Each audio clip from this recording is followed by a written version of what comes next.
Una spesa inutile quella per il referendum sull'autonomia del Veneto. A sostenerlo sono i consiglieri regionali del Partito Democratico che lanciano 3 proposte alternative per impiegare i 14 milioni per la consultazione popolare che la maggioranza ha inserito nel bilancio regionale.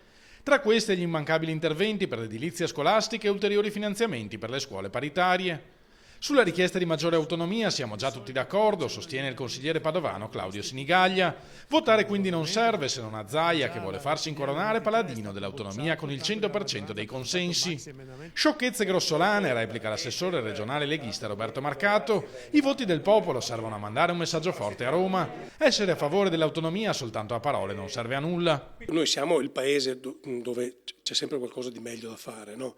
Sì, possiamo usare, non so, le sberle, possiamo fare dei fumetti, possiamo fare dei grandi convegni dove noi spieghiamo che cos'è l'autonomia, possiamo fare dei dibattiti dopo un documentario, possiamo parlare tra di noi, fare delle serate, fare dei filò, possiamo fare tutte queste cose interessanti. Nel frattempo il Veneto continua ad essere la vacca da mungere per il resto d'Italia. Basta, chiuso.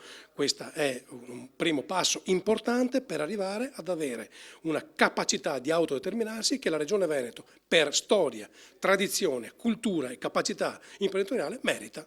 Punto.